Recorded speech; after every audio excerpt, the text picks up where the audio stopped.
Junho 12, lendo a história de Deus. Eclesiastes 1 a 6. Eclesiastes 1. Tudo é inútil. As palavras do mestre, filho de Davi, rei em Jerusalém. Que grande inutilidade, diz o mestre, que grande inutilidade. Tudo é inútil. O que o homem ganha com todo o seu trabalho, em que tanto se esforça debaixo do sol. Gerações vêm e gerações vão, mas a terra permanece para sempre. O sol se levanta e o sol se põe, e depressa volta ao lugar de onde se levanta. O vento sopra para o sul e vira para o norte, dá voltas e voltas, seguindo sempre o seu curso. Todos os rios fluem para o mar, contudo, o mar nunca se enche. Para o lugar de onde fluem os rios, é que eles voltam a fluir. Todas as coisas trazem canseira. O homem não é capaz de descrevê-las. Os olhos nunca se saciam de ver, nem os ouvidos se fartam de ouvir. O que foi tornará a ser. O que foi feito se fará novamente. Não há nada novo debaixo do sol. Haverá algo de que se possa dizer: veja, isso é novo. Não, já existiu há muito tempo, bem antes da nossa época. Ninguém se lembra dos que viveram na antiguidade, e aqueles que ainda virão, tampouco serão lembrados pelos que vieram depois deles. A sabedoria é inútil. Eu, o mestre, fui rei de Israel em Jerusalém. Dediquei-me a investigar e a usar sabedoria para examinar tudo o que é feito debaixo do céu. Que tarefa dura Deus pôs sobre os homens para que se ocupem com ela. Observei tudo o que é feito debaixo do sol. Vi que tudo é inútil, é correr atrás do vento. O que é torto não pode ser endireitado. O que está faltando não pode ser contado. Falei comigo mesmo: veja só, eu me tornei famoso e ultrapassei em sabedoria todos os que governaram Jerusalém antes de mim. De fato, adquiri muita sabedoria e conhecimento. Por isso, eu me dediquei a compreender a sabedoria, bem como a loucura e a insensatez. Mas aprendi que isso também é correr atrás do vento. Pois, quanto maior a sabedoria, maior o sofrimento. Quanto maior o conhecimento, maior a frustração. Eclesiastes 2. Os prazeres são inúteis. Eu disse a mim mesmo: venha, experimente o prazer, descubra as coisas boas da vida. Mas isso também se revelou inútil. Eu disse: o riso é loucura, e para que serve o prazer? Com a mente investiguei como estimular o meu corpo com o vinho, mantendo-a, porém, orientada pela sabedoria, e como acolher a insensatez. Eu queria saber o que vale a pena, debaixo do céu, nos poucos dias da vida humana. Realizei grandes projetos, construí casas e plantei vinhas para mim. Fiz jardins e pomares e neles plantei todo tipo de árvore frutífera. Construí também reservatórios para irrigar os meus bosques verdejantes. Comprei escravos e escravas e tive escravos que nasceram na minha casa. Além disso, tive também mais bois e ovelhas do que todos os que precederam em Jerusalém. Ajuntei para mim prata e ouro, tesouros de raiz e de províncias. Servi-me de cantores e cantoras e também de um harém, as delícias dos homens. Assim, excedi a grandeza de todos os que me precederam em Jerusalém, conservando comigo a minha sabedoria. Não neguei aos meus olhos nada que desejarem. Não me recusei a dar prazer algum ao meu coração. De fato, o meu coração se alegrou em todo o meu trabalho. Essa foi a recompensa de todo o meu esforço. Entretanto, quando avaliei tudo o que as minhas mãos haviam feito e o trabalho que eu tanto me esforçara para realizar, vi que tudo era inútil. É correr atrás do vento. Não há nenhum proveito no que se faz debaixo do sol. A sabedoria e a insensatez são inúteis. Então, passei a refletir na sabedoria, na loucura e na insensatez. O que pode fazer o sucessor do rei a não se repetir o que já foi feito? Observei que a sabedoria é melhor que a insensatez, assim como a luz é melhor do que as trevas. O homem sábio tem olhos que enxergam, mas o tolo anda nas trevas. Contudo, cheguei à conclusão de que ambos têm o mesmo destino. Então, eu disse a mim mesmo: o que acontece ao tolo também me acontecerá, Que proveito eu tive em ser sábio? Também disse a mim mesmo: isso também é inútil. Nem o sábio nem o tolo serão lembrados para sempre. Nos dias futuros, ambos serão esquecidos. O sábio morre, tal como o tolo. O trabalho árduo é inútil. Por isso, desprezei a vida, pois o trabalho que se faz debaixo do sol pareceu-me muito pesado. Tudo é inútil, é correr atrás do vento. Desprezei todo o meu trabalho pelo qual eu tanto me esforçara debaixo do sol, pois terei de deixá-lo para aquele que me suceder. E quem sabe se ele será sábio ou tolo? No entanto, terá domínio sobre tudo o que realizei com o meu trabalho e com a minha sabedoria debaixo do sol. Isso também é inútil. Cheguei ao ponto de me desesperar por todo o trabalho no qual tanto me esforcei debaixo do sol, pois um homem pode realizar seu trabalho com sabedoria, conhecimento e habilidade, mas terá que deixar o resultado de seu trabalho como herança para alguém que não se esforçou por aquilo. Isso também é inútil e um grande infortúnio. Que proveito tem um homem de todo o trabalho e de todo o empenho com que se esforça debaixo do sol? Todos os seus dias estão cheios de pura dor e de tarefas frustrantes. Nem mesmo durante a noite o seu coração descansa. Isso também é inútil. Para o homem, não existe nada melhor do que comer, beber e encontrar prazer no seu trabalho. Eu vi que isso também vem da mão de Deus, pois, sem ele, quem poderia comer ou encontrar satisfação? Ao homem que lhe agrada, Deus dá sabedoria, conhecimento e felicidade. Quanto ao pecador, Deus lhe dá a tarefa de ajuntar e armazenar riquezas para entregá-las a quem é do seu agrado. Isso também é inútil, é correr atrás do vento. Eclesiastes 3. Há tempo para tudo. Para tudo há uma ocasião certa. Há um tempo certo para cada propósito debaixo do céu. Tempo de nascer e tempo de morrer. Tempo de plantar e tempo de arrancar o que se plantou. Tempo de matar e tempo de curar. Tempo de derrubar e tempo de construir. Tempo de chorar e tempo de rir. Tempo de prantear e tempo de dançar.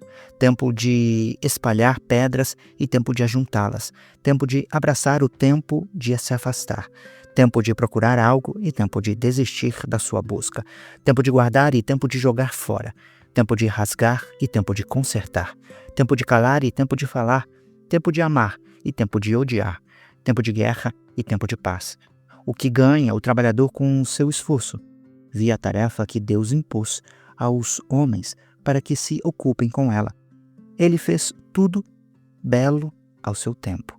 Também pôs a eternidade no coração do homem, sem que este consiga compreender a obra que Deus fez do começo ao fim.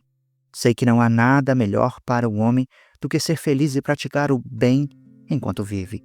Sei também que poder comer, beber e ser recompensado por todo o seu trabalho é um presente de Deus.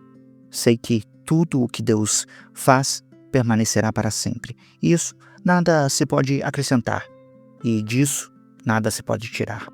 Deus assim faz para que os homens o temam. O que é, já foi, e o que será também, já foi anteriormente. Deus investigará o passado. Vi algo mais debaixo do sol. No lugar da justiça havia impiedade.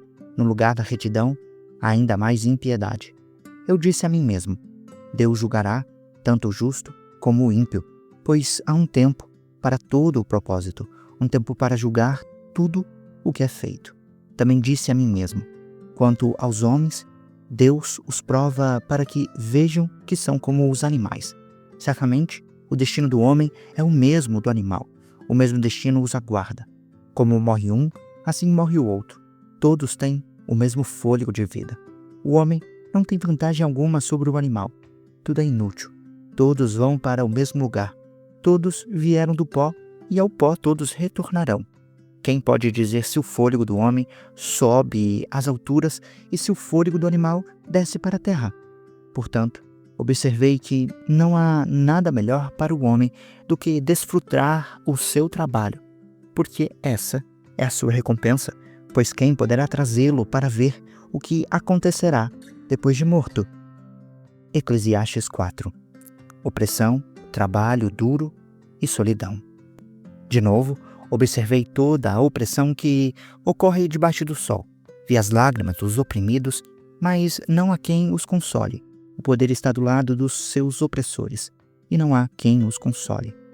Por isso, considerei os mortos mais felizes do que os vivos, pois estes ainda têm que viver. No entanto, melhor do que ambos é aquele que ainda não nasceu, que não viu o mal que se faz debaixo do sol. Observei que todo o trabalho e toda a realização surgem da competição que existe entre as pessoas.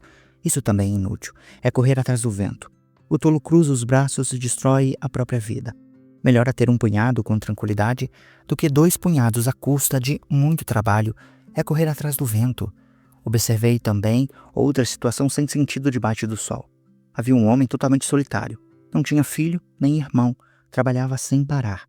Mesmo assim, os seus olhos não se satisfaziam com a sua riqueza. Para quem trabalho tanto? Ele se perguntou. E por que razão me privo de coisas boas? Isso também é inútil. É uma dura tarefa. É melhor serem 2 do que 1, porque a maior é a recompensa do trabalho de 2 pessoas. Se caírem, um levantará o outro, mas pobre do homem que cai, e não tem quem o levante. Além do mais, se 2 dormirem juntos, vão manter-se aquecidos. Como, porém, manter-se aquecido sozinho? Um homem sozinho pode ser vencido, mas 2 conseguem defender-se. Um cordão de 3 dobras não se rompe com facilidade. O poder é inútil. Melhor é um homem pobre e sábio do que um rei idoso e tolo que já não aceita repreensão. O jovem pode ter saído da prisão e chegado ao trono, ou pode ter nascido pobre no país daquele rei. Percebi que todos os que viviam e andavam debaixo do sol seguiam o jovem, o sucessor do rei. O número dos que o seguiram era incontável. A geração seguinte, porém, não ficou satisfeita com o sucessor. Isso também é inútil. É correr atrás do vento. Eclesiastes 5. Cumpra os seus votos. Quando for à casa de Deus, preste atenção no que você faz. Aproxime-se para ouvir em vez de oferecer sacrifício de tolos, que nem sequer sabem o mal que fazem. Não abra a boca precipitadamente, nem se apresse no seu coração para proferir alguma palavra diante de Deus. Deus está nos céus e você está na terra. Por isso, sejam poucas as suas palavras. Das muitas ocupações brotam os sonhos. Do muito falar nasce a prosa vã do tolo. Quando você fizer um voto a Deus, cumpra-o sem demora, pois os tolos desagradam a Deus. Cumpra o seu voto. É melhor não fazer voto do que fazer e não cumprir. Não permita que a sua boca o faça pecar, nem diga ao mensageiro do templo: o meu voto foi um engano. Por que irritar Deus com o que você diz e deixá-lo destruir o trabalho das suas mãos? Em meio a tantos sonhos vazios e palavras inúteis, tema a Deus. As riquezas são inúteis. Se você vir o pobre oprimido em uma província e reparar que eles são negados o direito e a justiça, não fique surpreso, pois todo oficial é observado por alguém que ocupa posição superior, e sobre os 2 há outros em posição ainda mais alta. Todos se aproveitam da terra, até o rei lucra do campo. Quem ama o dinheiro jamais terá o suficiente. Quem ama as riquezas nunca ficará satisfeito com o que ganha. Isso também é inútil. Com o aumento dos bens, multiplicam-se os que os consomem. De que adianta tudo isso se não dar ao dono um pouco de alegria aos seus olhos? O sono do trabalhador é doce. Quer coma pouco, quer coma muito. No entanto, a fartura de um homem rico não lhe dá tranquilidade para dormir. Há um mal terrível que vive debaixo do sol. Riquezas acumuladas para a infelicidade de quem as possui, ou riquezas que se perdem em um mau negócio. Quando o dono chegar a ter um filho, nada restará para ser herdado. O homem sai nu do ventre da sua mãe, e como vem, assim ele vai. De todo o trabalho em que se esforçou, nada levará consigo. Há também outro mal terrível. Como o homem vem, assim ele vai.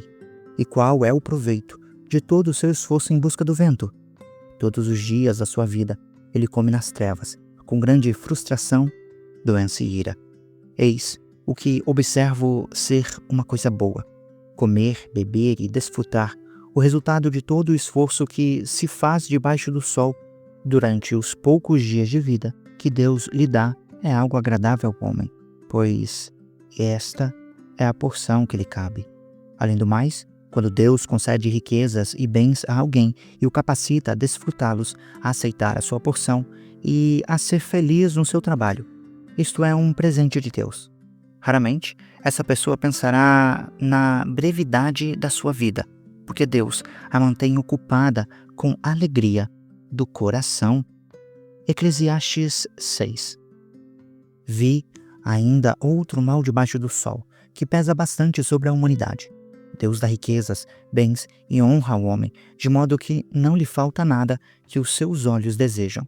Mas Deus não lhe permite desfrutar tais coisas, e outro as desfruta em seu lugar. Isso é inútil, é um mal terrível. Um homem pode ter 100 filhos e viver muitos anos.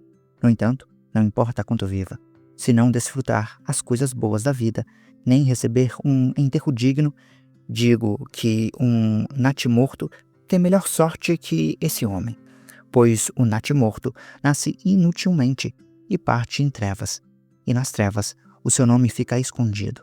Embora jamais tenha visto o sol nem conhecido coisa alguma, ele tem mais descanso do que tal homem. Mesmo que vivesse 2 vidas de 1000 anos cada, não veria nada de bom. Afinal, não vão todos para o mesmo lugar? Todo o trabalho do homem é feito para a sua boca. Contudo, o seu apetite jamais se satisfaz. Que vantagem tem o sábio em relação ao tolo? Que vantagem tem o pobre em saber como se portar diante dos outros? Melhor é contentar-se com o que os olhos veem, do que dar vazão ao desejo. Isso também é inútil, é correr atrás do vento. Tudo o que existe já recebeu nome e já se sabe o que o homem é. Não se pode disputar contra alguém mais forte. Quanto mais palavras, mais inutilidade há. E que proveito há nisso? Na verdade, quem sabe o que é bom para o homem nos poucos dias da vida, sem sentido em que ele passa como uma sombra? Quem poderá contar-lhe o que acontecerá debaixo do sol depois que ele partir? Você acabou de acompanhar a Bíblia 365, lendo a história de Deus. Se você quer acompanhar com outra versão bíblica, registrar a sua leitura, dar sugestões, participar de nosso grupo no WhatsApp ou até mesmo fazer pedidos de oração, acesse sempre www.abiblia365.com.br. E lembre sempre, em leituras diárias, confortaremos e fortaleceremos a nossa fé.